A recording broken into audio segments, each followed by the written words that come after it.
Up with you, starting right now on a Monday. Back and better than ever. And look who's in studio. Dominique Foxworth is here. Yeah, that's more like it. Starting to feel a little more normal again. It is great to have you here. It's going to be great to talk football with this crew as well. Look who's here today. Big D Wood is going to play that piano today. Jeremy Fowler's got the top 10 quarterback and a whole lot more. We'll get to all this in a minute, but it begins with Game 3 of the NBA Finals last night back in Milwaukee. Bucks back at home, needing desperately to hold serve and avoid falling into a love 3 hole. The fans were ready inside and outside the building, and here we go. The Bucks were ready. This is second quarter action. This is the ball finding Giannis, and Giannis finding the finish. Bucks take the lead, and then they start to pull away. Just under 2 minutes left in the half. The lead is 8. We're going to go the other way. We got Middleton. We got Holiday. We're going to find Bobby Portis. And Portis throws it down. He had 11. Giannis loves it. Bucks by 15 at the break. Under 10 to go in the third now. The lead is 11. Holiday. Broken up. But again, it's Giannis working hard inside. He was 14 of 23 from the floor. Bucks up by 13. Later in the quarter, this didn't have any impact on the outcome, but we wanted you to see it anyway. Cameron Johnson skying, and somehow P.J. Tucker is called for the foul. What exactly was he supposed to do? He can't believe it. It's a 10-point game after the free throw, but this one would belong to Milwaukee. 41 points for Giannis Antetokounmpo, working hard inside for the one he desperately needed, and the Bucks take it 120-100, their first win of the series and the performance, making Giannis the third player in finals history with 40-point double-doubles in back-to-back games. It's LeBron, it's Shaq, and it's this man, Giannis Antetokounmpo. Michael Jordan had 4 straight 40-point games against the Suns in the NBA Finals. I'm not Michael Jordan. Is that in jeopardy? I'm not Michael Jordan. 40 points in a straight 2. 4 in a row. Yeah, no, I'm not Michael Jordan. But all I care about right now is getting one more. I said it after last game, this team's not going to give in. They're going to keep playing all the way through. So we have to bring that same effort, that we had in the first 2 games, and I think we'll be in good shape. All right, so a very interesting night, and here's Tim Lugler to explain what it all means. Let's just start with Giannis. He says he's not Michael Jordan, and obviously nobody is. But what is he, and what was he last night? Well, I think one thing he is dominant against teams that have small lineups. That's just something that is going to present a big problem when you play against Giannis Antetokounmpo, because he's got that stride, he's got the length, the strength. If he can get anywhere to the restricted area against lineups that have smaller guys out there, he's going to do this to you, Greeny. And I think the Phoenix Suns are taking a little bit of a different approach against Giannis than the last 2 teams that knocked him out of the playoffs. If you go back to a couple years ago, Toronto basically went to a 1-2-2 zone, but they packed the lane completely against Giannis, daring him to beat them a different way. He was not able to do it. 4 straight losses in that series. And a year ago, Miami did the same thing. Now, Phoenix is going about it a little bit differently. You're seeing more straight-up coverage, and these smaller lineups are going to allow Giannis to do this game in, game out. And I think their strategy is going to be, let's try to limit the effectiveness of Chris Middleton and Drew Holiday, which until last night was pretty effective in Phoenix, and that's why the Suns were up 2-0. Last night, Middleton had a huge first half, Drew Holiday a huge third quarter. That's the kind of help that Giannis Antetokounmpo is going to need. But I expect similar stat lines to what we've seen the last couple nights, unless the Suns do something dramatically different. Well, let's talk a little more about that defensive philosophy. I know you have some tape that you put together for us to show us what you're talking about. Yeah, and look, in general, when they play really small, DeAndre Ayton got his 4th foul early in the third quarter.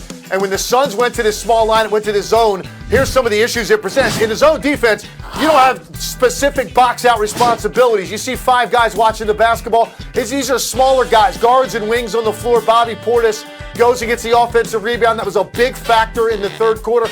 And you also don't have specific rotations in the zone. And you can see here Cam Johnson prematurely rotates to Brook Lopez, because when you're playing small, you're trying to protect the paint. And that's just too easy. A 1-pass, skip pass, 3 for Pat Connaughton. And that's where the game got away from the Phoenix Suns. I just thought DeAndre Ayton, who was having a great night offensively, when he went to the bench in the third quarter and the Suns were out there with 5 guards for all intents and purposes, offensive rebounding, three-point shooting, and specifically Giannis Antetokounmpo and what he was doing to them in the paint, it changed the entire complexion of the game. The Suns are just very limited up front, Greeny. Saric is not a guy that's an all-star, but he's very important to this team, and they are so thin up front. If Ayton's not on the floor, the Suns are going to have a hard time defending the Bucks. Yeah, the Bucks had 13 offensive rebounds. So they say a series doesn't start till the road team wins a game. So this one hasn't started. How do you see it now? How do you take the temperature of these finals 3 games in? Well, listen, obviously the Bucks are back in it. There's a lot of pressure taken off of them. It's a good sign that Holiday and Middleton both played well on the same night. That hasn't happened yet in this series.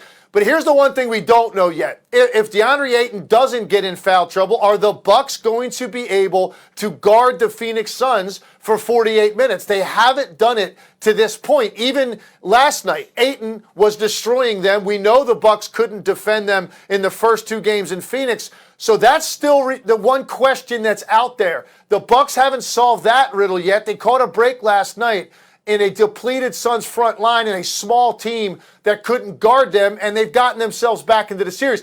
But I need to see the Bucks be able to guard this team at full strength for an entire game. That's the one thing we haven't seen. Certainly they're back in the series, but I think the Suns still feel really good about what they can do against the Bucks when they're at full strength. All right, we will see. Legs, stay close by. More from you later. Jalen Rose going to join us. Cassidy Hubbarth will be in our studio. Much more coverage of Game 3 last night. But that's not... Cape Cod all or the same.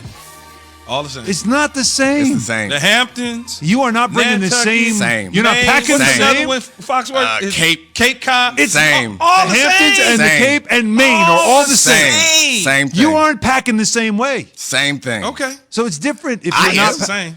I am. You're what? All that. Oh, yeah. To go up and all that. First of all, I'm I the need to same know. way. I need to know why you would even go to Maine.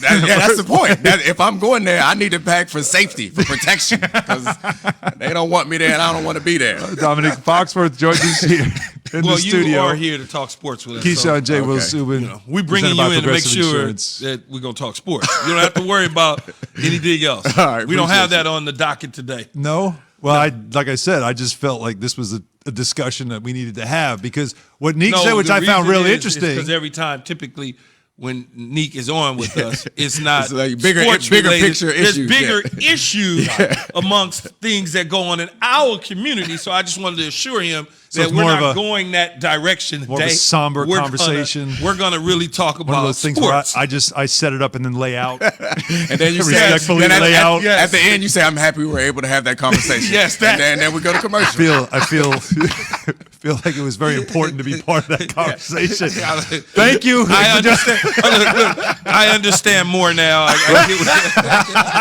get where you guys are I coming feel from. a lot more educated. Yes, a lot more And educated. I appreciate you for opening my eyes to this. I appreciate you opening up my eyes to this. I have a greater awareness now. Greater appreciation. You got all And the moves. I've been around people before, my friends and some people that, I've had to kind of slow them down because they don't really understand, but I do understand a little better now. There you go. There it is. Key, I consider you a good friend now. There it We've is. worked together. Yeah. And I really understand you. Anyways. But let's begin on that front and we get off of the Maine is the same thing as Cape Cod, which that blew my mind right now. Keyshawn J. Will Zubin coming to you live from Seaport District at Pier 17, which is not just like Maine. Brought to you by Chase. Dominic Foxworth of the Undefeated joins us in studio, giving us the Straight Talk.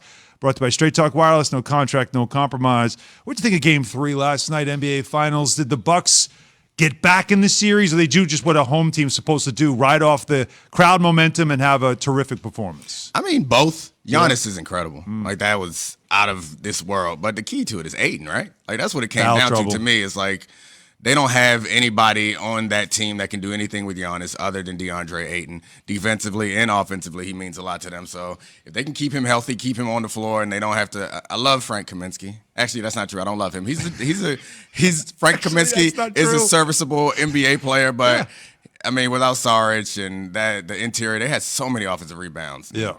And But foul trouble was a huge part of this. Free throws were a huge part of it. Giannis goes to the line for 17 free throw attempts, more than what the Suns did. And I mean, I'm sorry, the Scott Foster Chris Paul thing is an amazing statistic. It is. It's an amazing, like, he never wins when he officiates. But now I'm not blaming it on that, but it's still, if I was Scott Foster, it'd be a part of me that's like, man, I got to get this guy a win just to put this aside. Like, wouldn't you feel that way? So, I mean, we can find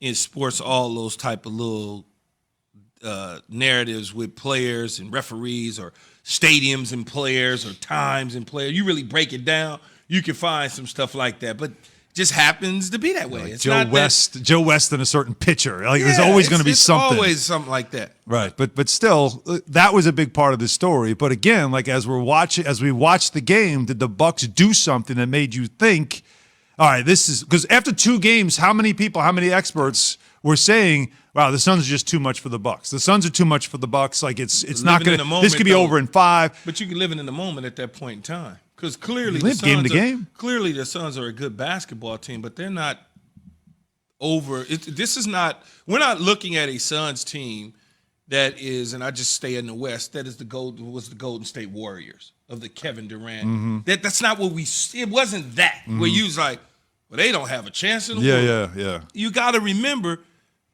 they dude was hurt. Yeah.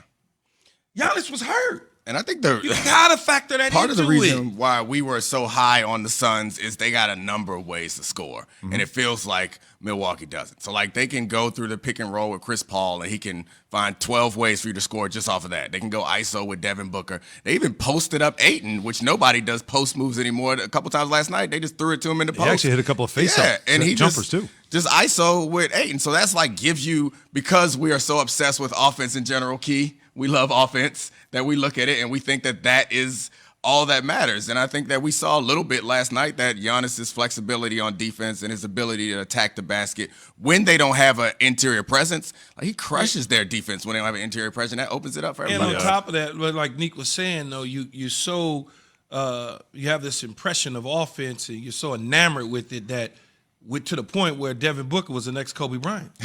I mean, like,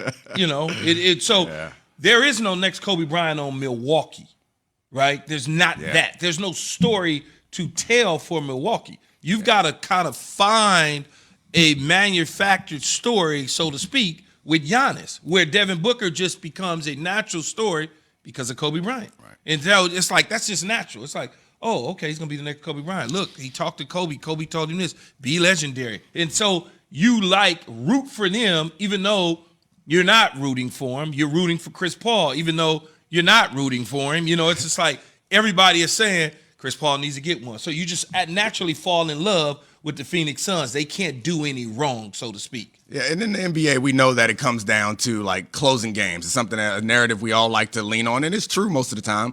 And I think that's why we're all so high on Phoenix a couple days ago, because we know they have guys that can close the game. We know that Chris Paul can close the game. We know that Devin Booker is capable of closing games in those sorts of situations. We know that Giannis isn't that guy. Like, Giannis is great. He can carry your team for most of the game, but he's not the guy that you hand it to in the last minute. The guy that you hand it to in the last minute is Chris Middleton. And Chris Middleton is not on the same tier. I felt like Drew made Drew. those shots. Like when the Suns made that push, got it to 6, I think at one point, it was right after that Cam Johnson dunk, which, oh, by the way. Don't ruin it. Don't you do it. Don't ruin it. Thank you. Okay. Right, like you don't want anybody to say that should have been a charge. No, that was too nice. You don't ever call that a charge. Like, no. But that, like, when you saw that happen, you're thinking, all right, the Suns have kind of like weathered the storm, but then Drew Holiday made a couple of shots, made the big threes, and that was the difference maker. That's the amazing thing about Giannis. He could give you a stat line like he gave you in 2 games, and you still feel like, yeah, but he ain't winning you the game like if it was close. But this became a blowout. The Suns, who had 118 points in the first 2 games, only got to 100 in this game, and Booker was a big part of it because Drew not only made big shots, he also locked him down defensively. 2 days now to think about it, and then they'll play Game 4 on Wednesday, and that Game 4 again becomes a huge game. But play the same way. Of course. You play with a sense of urgency because you're down 2-0. You play with a sense of urgency even though you're 2-1. Play with that same intensity, that same sense of urgency. Don't all of a sudden think that you have room for error because you won 1 game.